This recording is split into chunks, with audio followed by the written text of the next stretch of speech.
A subscriber asked me to cover Prestonfield House Hotel in Edinburgh, Scotland, with an extensive history of occultism frequented by the Windsors, Bill Clinton, Bill Gates, Leonardo DiCaprio, J.K. Rowling. He said the present owner, James Thompson, whose Order of the British Empire is deeply involved in witchcraft. James Thompson also owns another restaurant hotel in Edinburgh named The Witchery. In doing research, I learned that Edinburgh is historically significant to the bloodlines. It's home of the Stuart bloodline, who nurtured, protected, and funded Freemasonry in Scotland. It has a history of witchcraft and sorcery and a reputation as one of the most haunted cities in the world. It's home of Scottish Freemasonry, with close proximity to Rosslyn Chapel, 8 miles away. The seat of its power is Edinburgh Castle, which sits on top of Castle Rock, which is an extinct volcano and a high place. It's home of many pagan bards who are commemorated there.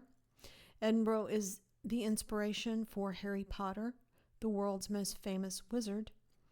House Stark in Game of Thrones series is based on the historical House of Stuart, and Edinburgh is the setting for Mary Shelley's novel Frankenstein. So first I'll talk about the Stuart bloodline, whose seat of power was Edinburgh. It's interesting that this family is so deeply connected to Edinburgh, a city steeped in witchcraft and sorcery. Clan Stuart is a prominent royal Scottish clan that produced many Scottish and British monarchs. The Stuarts are the house that established the Dragon Court and the King of Jerusalem title in Europe in the 1400s. King of Jerusalem will be a claim of the Antichrist. The House of Stuart is one of the most ennobled European families whose members founded the most secretive mystic organizations, including Freemasonry. It was one of the longest reigning European dynasties, nearly 300 years. The Royal House of Stuart unified Davidic bloodlines in marriage through reuniting the Celtic kings of Britain with Merovingian descendants, emerging as a primary successor to the Grail Ring Lord culture. In Sir Lawrence Gardner's book, The Realm of the Ring Lords, he traces genealogy from the Mother Dragon down to the Stuarts, who are in the genealogy of Vlad Dracul. That chart concludes in 1788 with Charles Edward Stuart. Their symbol is the unicorn, or the single-horned bull, which is the national animal of Scotland. In the King James Version of the Bible, unicorn is translated from rem in Hebrew, which actually means ox or bull. The Stuarts are celebrated as the House of Unicorn because the Stuart dynasty united all Rex-Deuce royal bloodlines. The Stuarts united the Scottish and English crowns in 1603 after the death of Elizabeth I, the Fairy Queen, the one with the snake and apple and eyeballs on her dress here. Since she never married or produced an heir, the crown passed to the son of her cousin, Mary, Queen of Scots. King James, King of Scotland, then England, was born in Edinburgh at Edinburgh Castle. Stuarts are the contemporary House of Gold. They believe in Hermetic principles and Gnosticism. Edinburgh has been popularly called the Athens of the North because of the topographical and intellectual similarities influenced by Greek philosophy. Castle Rock was compared to the Athenian Acropolis. Edinburgh is the capital city of Scotland, seat of the Scottish government, parliament, the highest courts, finance, and the center of education in medicine, law, literature, philosophy, and science. King Charles and his clan roll up to the House of Stuart, and Donald Trump is descended from the House of Stuart. On his mother's side, he descends from a Danish king and down to King James and to the MacLeods. William Blackwood was married to a Stuart. He was founder of Blackwood's Magazine, aka MAGA, which promoted Gothic literature combined with Tory politics. I hope you can see how Trump and his U.S. politics are connected historically to UK politics and bloodlines. The historic Stuart family represents the Starks in the occult series Game of Thrones, adapted from George R.R. Martin's books. The Stark family in those stories are based on the rise and fall of the Stuart dynasty in Scotland and England, representing the struggle for power of the noble houses and the eventual unification of the kingdoms. In real life, the Kingdom of Great Britain was formed in 1801, which unified Britain, Wales, Ireland, and Scotland. For more information on the House of Stuart, see my video titled The House of Stuart. So now I will cover Edinburgh in general. Edinburgh is known for its dark and bloody history, including a history of witchcraft, which is heavily promoted now through tourism. The city has a very dark Gothic atmosphere, especially in the old portion with its stone buildings. It's considered one of the most haunted cities in the UK and in the world. Most claim that that is because of the political upheaval there and the wars between the Brits and the Scottish clans for control of the area, suggesting that the people who died in the wars are ghosts which haunt the area. But since ghosts are the spirits of dead Nephilim or demons, I think the reason that it has been fought over by these royal bloodlines through the centuries in the first place is because of the Nephilim ancestral presence there.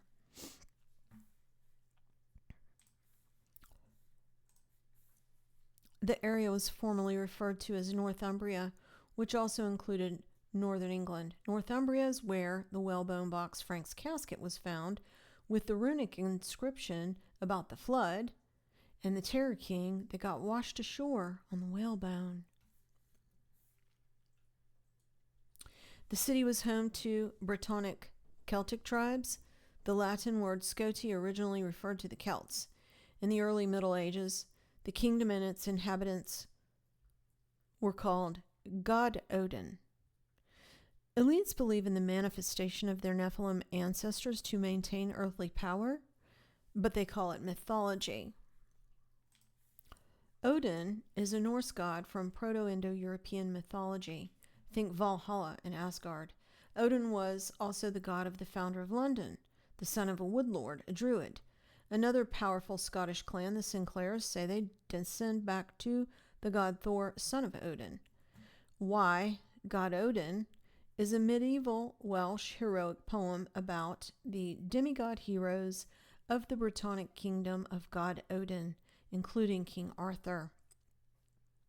There are legends of Picts in the area who are from northern Scotland. The Picts and Fisher Kings have a genealogy in the Realm of the Ringlords book also.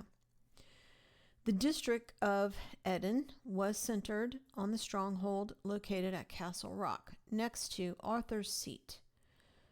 And that is the location of Edinburgh Castle, which emerged as the kingdom's major center. Apparently there are tons of tunnels there used for different purposes, but I'm not going to cover that because tunnels are never a good thing, especially in a place like that, so I don't really care what the official narrative is. So now let's talk about the castle. Edinburgh Castle is supposed to be one of the most haunted places in Europe, meaning there are lots of demons there. The castle sits on top of an extinct volcano. Volcanoes are considered liminal spaces by the occult, a link between the subterranean world and the surface, like Lake Nemi. Volcanoes have been used by various pagan cultures for human sacrifice, involving rituals to appease deities. Greeks, Inca, Hawaiians, Indonesians, and the Vikings to warn off Ragnarok. The Norse mythology Ragnarok is a catastrophic natural disaster and the eventual submersion of the world before a new world emerges. And there's a Netflix series inspired by this, of course. Casterly Rock from the Game of Thrones is the ancestral seat of House Lannister overlooking the sea. So this is a reference to Castle Rock, hinting that the Lannisters, who represent the throne of England, I suppose, descend from Edinburgh, the Scots. Casterly Rock is the source of Lannister's great wealth, which comes from extensive gold mines inside the rock. And the Stuarts are the House of Gold. The Palace of Holyrood is the official residence of the British monarch in Scotland. Holyrood Palace was originally the home of Mary Queen of Scots and sits at the end of Royal Mile, a mile from Edinburgh Castle, which sits at the other end. And Holyrood sounds too much like Hollywood. Edinburgh Castle sits 260 feet above the surrounding city, the fiefdom. It was originally erected in the 1100s, but has been added onto. The first mention of a castle at this location is in the Welsh poem Why God Odin, written in 600 AD. The first documented evidence refers to a fortress here, or referring to a fortress here, is in the 11th century, known as the Castle of Maidens. Some believe the ancient Picts kept their virgin women in a fortress here, while others believe that the name refers to a previously standing shrine that was dedicated to 9 sorceresses of Arthurian legend, one of whom was Morgan le Fay, or Morgan the Fairy. An ironic twist given the number of women executed for witchcraft outside of the castle's front gates. Also ironic considering that all of these people that we're discussing now are actually witches. The royals, their bards, musicians, actors, the Royal Society, all of them. There's a memorial in the Esplanade known as the Witches' Well that commemorates those accused of witchcraft who were executed there from the 1400s to the 1700s. It represents duality with an evil side and a good side. There's a caduceus on the well, which is interesting to me. That represents pharmakia. When you hear people talking about how unfairly the witches were treated and falsely accused, that's called a pity party, seeking sympathy for the devil. The castle is one of the most attacked locations in the world, having been seized 26 times by attackers, the site of many bloody battles between the kings of Scotland and England, from the War of Scottish Independence in the 14th century to the Jacobite Rising of 1745. Because to hold the castle meant to hold Edinburgh and all of Scotland. There's an obelisk there, of course, and a Celtic cross, a symbol of Celtic Christianity. There's bronze statues depicting King Robert the Bruce and Sir William Wallace. The inscription over the archway of one of the gates reads, "No one provokes me with impunity," which is a motto of the Stuart dynasty. King James of Scotland, later King of England, was born in Edinburgh Castle. Don't forget that King James wrote Demonology, describing the nature of demons and witchcraft. He was an adept Rosicrucian and Freemason, so he would know. He was also reported to be a homosexual, which is not Christian, but it is part of his bloodline religion. James' mother, Mary Queen of Scots, married a 15-year-old French noble when she was much older as an effort to become a French monarch, but that first husband died at 16 and that did not work out. Then she married her second husband, Henry Stuart, King James' father. It is reported that she begged her companion during her birth of King James to use magic to transfer her birth pangs to a servant.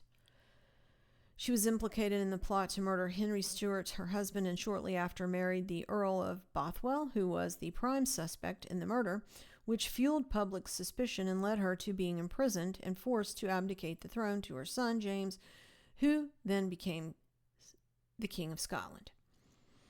She was eventually beheaded by her cousin Elizabeth I, the Fairy Queen, for treason, I think. The crown jewels of Scotland are kept in Edinburgh Castle. The scepter of the crown jewels of Scotland are adorned with oak trees and acorns, which is very druidic. Apparently, King Charles used those in his second coronation. There's also a bunch of boars decorating the Grand Hall of Edinburgh Castle. And boars are always druidic in heraldry. This is Camilla's heraldry. I find that interesting because boars are said to be based on the Scythian boar, and that boar was represented in their artwork. But the Scythians were prior to Jesus, And the legion of demons possessing the man in the cave near Galilee asked Jesus to send them into a herd of pigs instead of sending them into the abyss. And Jesus granted that request, and the demons entered the pigs, but it caused the pigs to jump into the sea and drown. So maybe Hogwarts isn't such a clever name after all. This Edinburgh castle also is decorated with a phoenix rising above the ashes, another theme you see in Harry Potter and also in the Notre Dame Cathedral, since that phoenix was placed on top of the Notre Dame Cathedral when it reopened. The real red wedding from the Game of Thrones took place at Edinburgh, borrowing from a legendary story of a meeting called the Black Dinner with young King James of Scotland, that's King James II, and other boys rumored to be a threat to the throne. A severed bull's head was brought into the event, which is symbolic of death, and the boys were given a mock trial for treason, found guilty, and beheaded. The man-made Loch Nor surrounding the castle used to be where people threw trash and their chamber pots, and it became very unsanitary, and those conditions contributed to the plague culminating in the 1600s. This is where the doctor with the bird mask originated. So the castle was surrounded by a lake of sewage, which is appropriate. It's now been drained and is a garden. So now we can talk about the Prestonfield house. So James Thompson is highly likely that he's related to or named for James Thomson, the bard from Edinburgh, who attended the University of Edinburgh in the 1700s, who's depicted on Sir Walter Scott's monument, and who also has a large memorial in Westminster Abbey's Poets' Corner next to William Shakespeare and Robert Burns, who's also a Freemason from Edinburgh.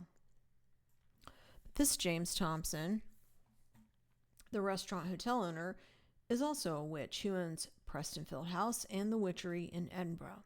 He was awarded Order of the British Empire in 2005. He's Scotland's, quote, best-known restaurateur and hotelier, and won Restaurateur of the Year even. The Prince's Trust in Scotland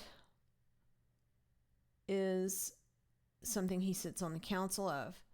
And so he's got a lot of other accolades too. These are all of his accolades. I'm not going to read them all, but you know. So the Prestonfield House is a 17th century mansion converted to a hotel by this James Thompson in the 60s. It's 3 miles outside of Edinburgh and set in the shadow of Arthur's Seat, the extinct volcano. So those are nice pyramids.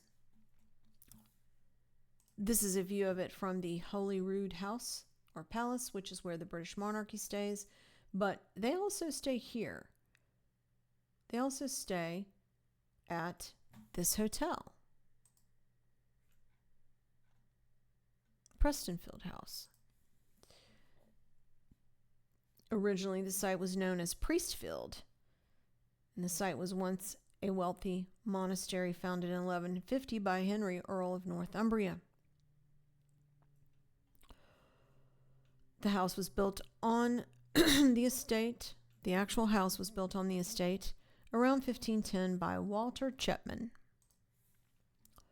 who has a memorial at Giles Cathedral, which I will talk about later.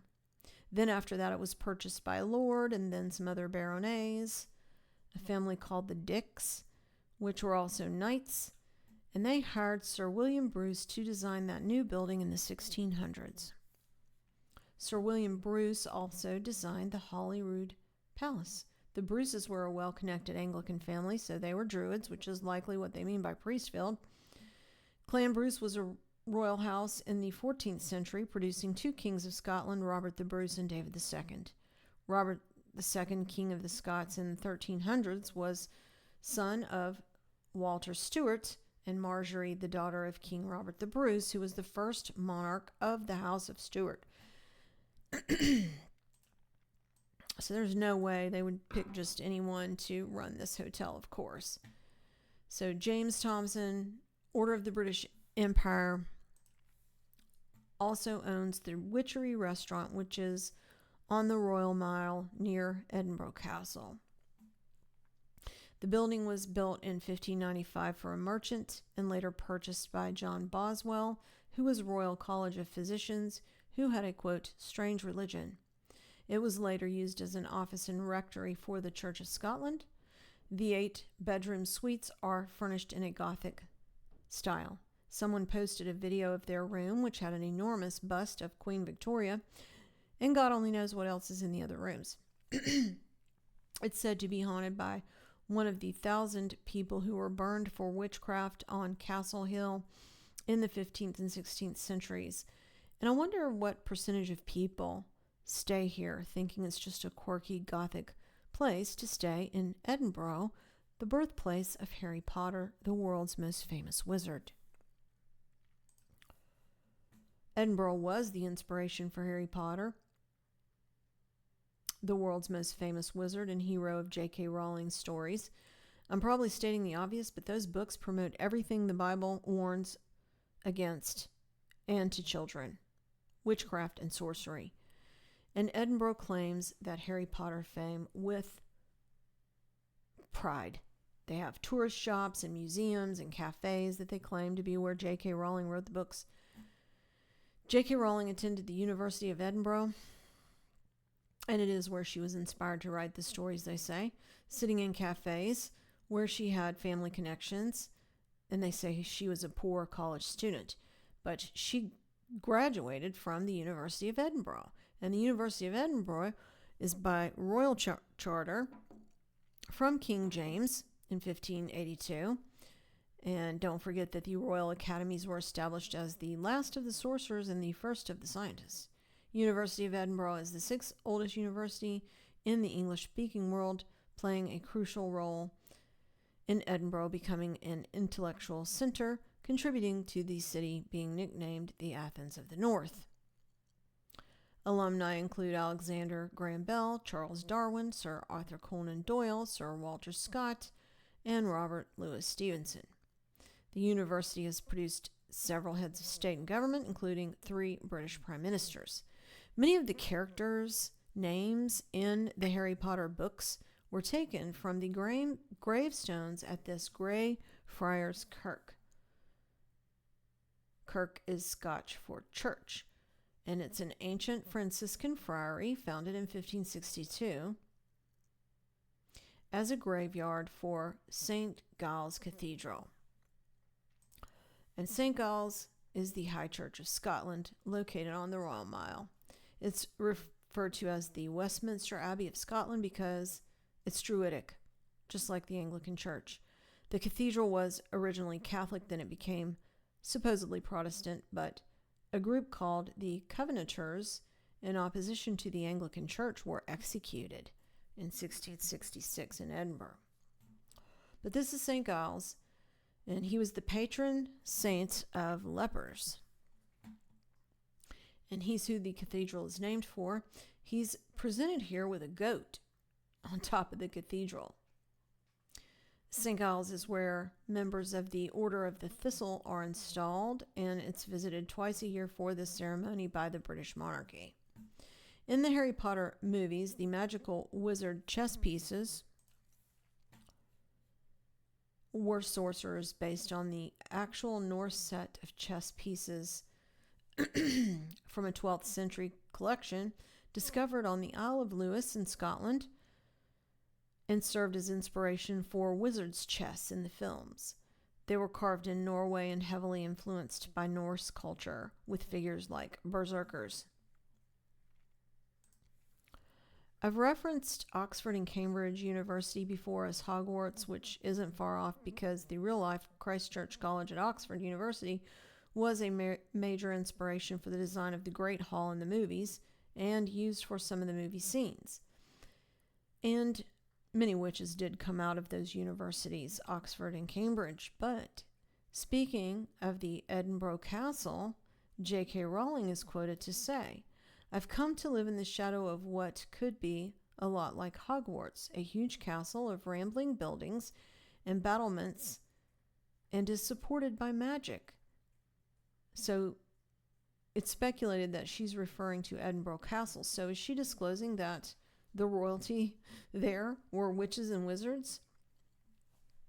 She finished her book, Harry Potter and the Deathly Hallows, at Balmoral Hotel in Edinburgh, where there's a room dedicated to her, decorated with a bust of Hermes.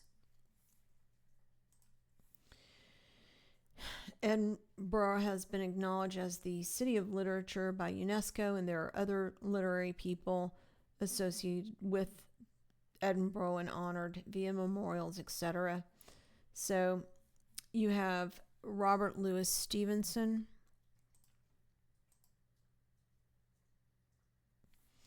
and this is a photo of him as a child. I'm not sure why it's wearing a dress there.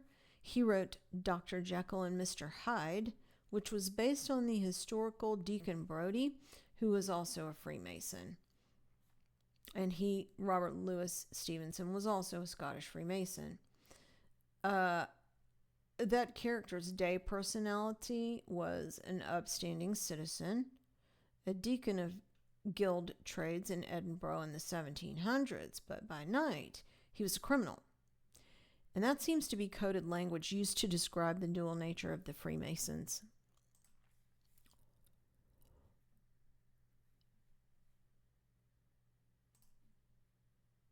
Let's see, I think this is Robert Burns, who is, of course, a Scottish Freemason and a hand hider. The west window of the cathedral is dedicated to him. So that famous cathedral, there's also a memorial to Sir Walter Scott.